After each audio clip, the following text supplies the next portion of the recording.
Hello, everyone, your pal here, Pixel Killer, and today we're doing the history of the AR-1 Parasniper rifle. This is going to be a very short one, so let's just go. Work on the AR-1 Parasniper rifle begins breaking new ground by using a foam-filled fiberglass stock and a anodized aluminum barrel with a thin steel liner. In 1954, Armalite was established as a division of Fairchild Engine and Airplane Corporation. The AR-1 was one of the first rifles produced at Armalite's location in Hollywood, California, and paved their way to the development of the AR-10, and rifles were designed AR, short for Armalite rifle. Shortly thereafter, Armalite submitted the AR-5.22 Hornet survival rifle to the U.S. Air Force as a replacement for their then standard survival rifle. The AR-5 was adopted and designed the MA-1 survival rifle. Yep.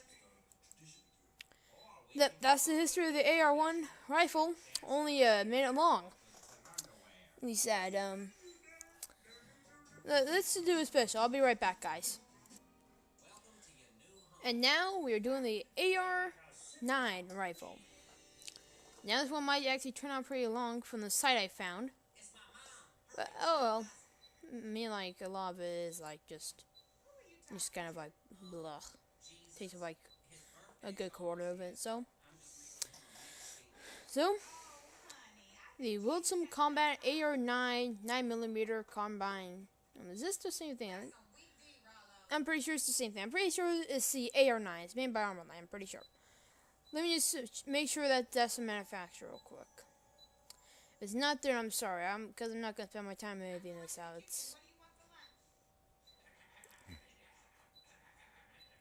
I believe it was sold to Wilson Combat. I'll be right back. Sorry about that, everyone. It was a different series. It wasn't the AR. Well, at least it wasn't made by Armalite. Actually, it doesn't matter if it's made by Armalite or not, but it's not the one. Okay, I'm sorry, guys. I'm sorry. So instead, we are going to have to do the AR-15 because that's the only one that got a segment on in this website. So I'll be right back. Alright, guys. We are doing the Armalite AR-15. Alright. The Armalite AR-15 is a selective fire 5.56 x 45mm air-cooled gas-operated magazine-filled rifle. With a rotating bolt and straight-line recoil design, it was designed above all else to be a lightweight assault rifle and to fire a new lightweight, high-velocity, small-caliber cartridge to allow the soldier to carry more ammunition. It's based on the Armalite AR-10 rifle. After modifications, mostly notably, the charging handle was relocated from under the carrier handle like AR-10 to the rear of the receiver.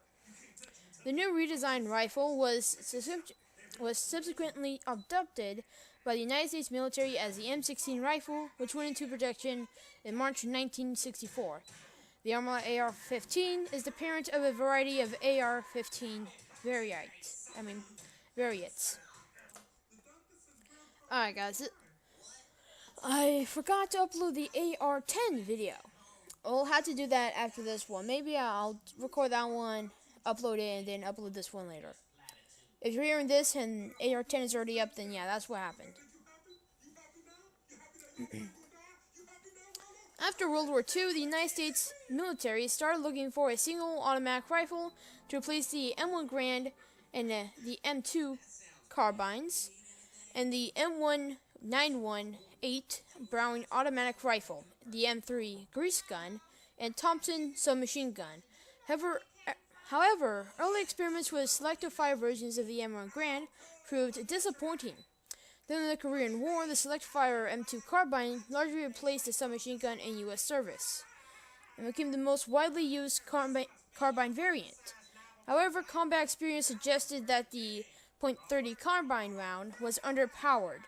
American weapons designers concluded that an intermediate round was necessary and recommended a small caliber, a high velocity cartridge.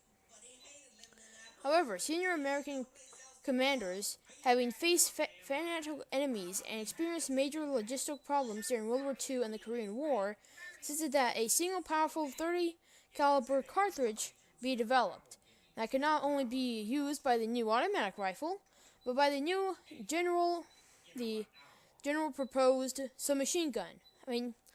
The new general purpose machine gun, the GPMG. In concurrent development, this culminated in the development of the 7.62 51 mm NATO cartridge and the M14 rifle, which was an improved M1 Garand and with a 20-round magazine and automatic rifle compatibility. The U.S. also adopted the M60 General Purpose Machine Gun. Its NATO partners adopted the FN Fail and HK G3 rifles, as well as the FN Mag and Rheinmetall MG3, the GPMGs. The first confrontation between the AK-47 and the M14 came in the early part of the Vietnam War. Battlefield reports indicate that the M14 was uncontrollable and full auto, and that soldiers could not carry enough ammo to maintain fire superiority over the AK-47, and while the M2 carbine offered a high rate of fire, it was underpowered and ultimately outclassed by the AK-47. A replacement was needed, a medium between the traditional preference for high-powered rifles such as the M14 and the lightweight firepower of the M2 carbine. As a result, the Army was forced to reconsider a 1957 request by General Willard G.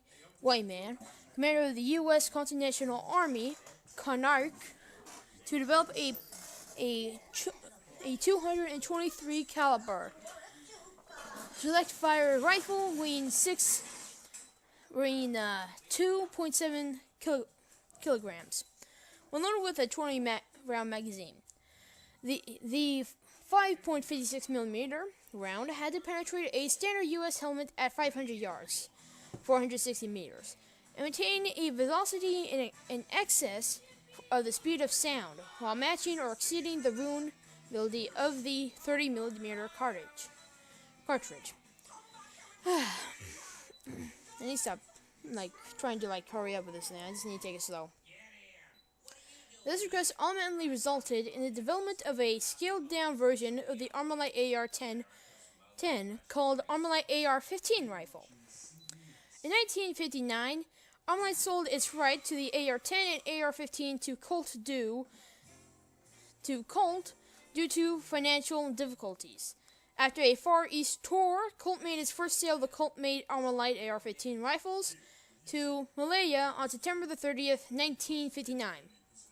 Colt manufactured their first batch of 300 select fire-colt Armalite AR-15 Model 01 rifles in December 1959.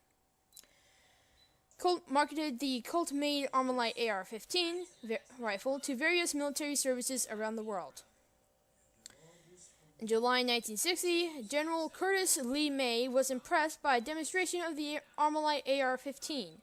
In the summer of 1961, General Lee May was promoted to the United States Air Force Chief of Staff, and requested that 80,000 AR-15s, requested 80,000 AR-15s. However, General Maxwell D. Taylor, chairman of the Joint Chiefs of Staff, Vice President John F. Kennedy, one of the greatest presidents we had, if he would have just survived a bit longer. God damn you people, I won't say name because they'll probably call me racist for no good reason. Having two different calibers within the military system at the same time would be problematic, and the request was rejected. In October 1961, William Goddell, a senior man at the Advanced Research Projects Agency, sent 10 AR-15s to South Vietnam.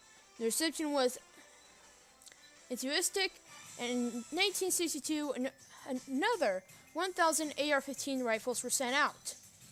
Alright, I think I have to give you a little history on Vietnam War 2. In my opinion, we should have stayed out of it.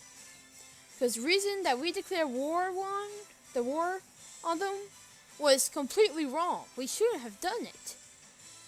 The thing was, Vietnam, communism was rising. So they had to vote on which party would run the country. The communists or the Democrats. I mean, it was like 3 days or like a week until the elections, and guess who were winning? The communists. So, guess what the United States did?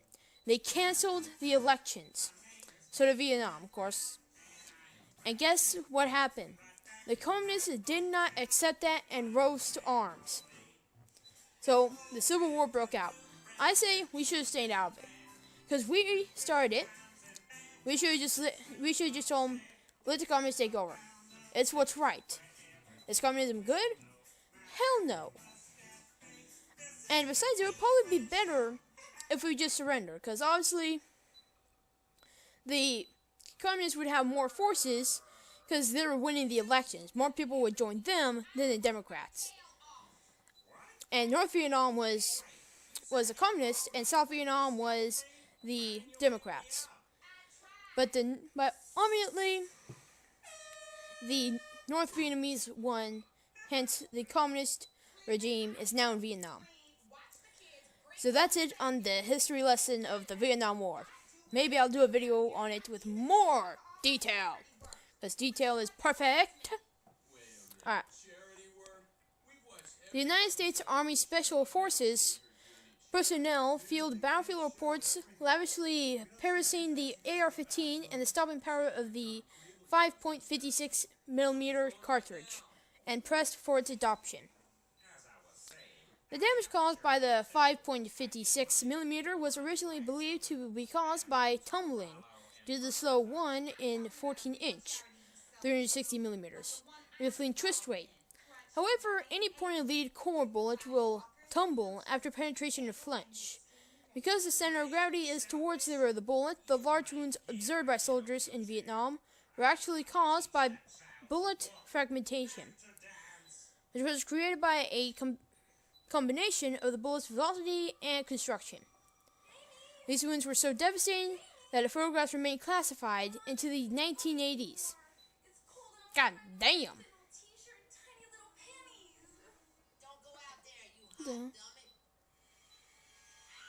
Sorry, TV.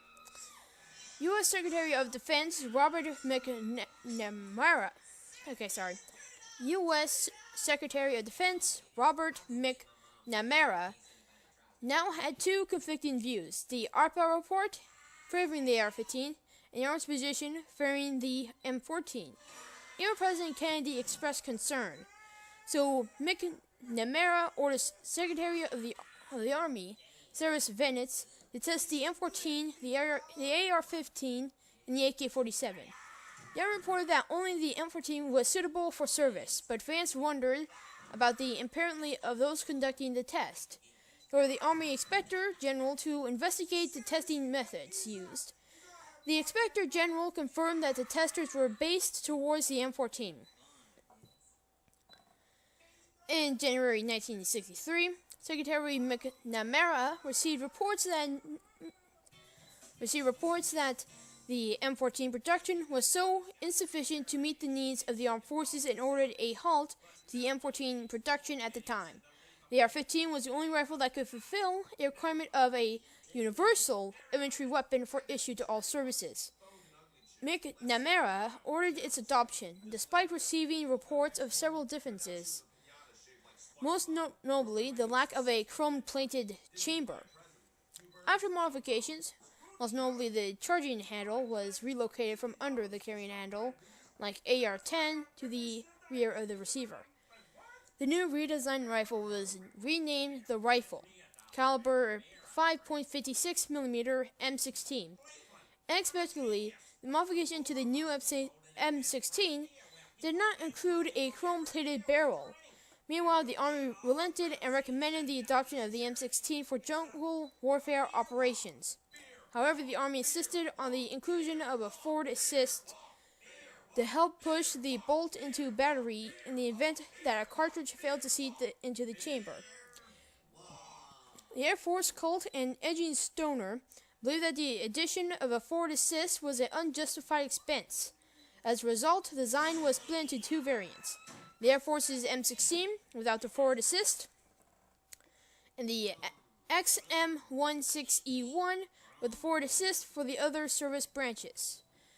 In November 1963, McNamara approved the U.S. Army's order of 85,000 XM-16E1s, and to appease General Lee May, the Air Force was granted an order for another 19,000 M16s.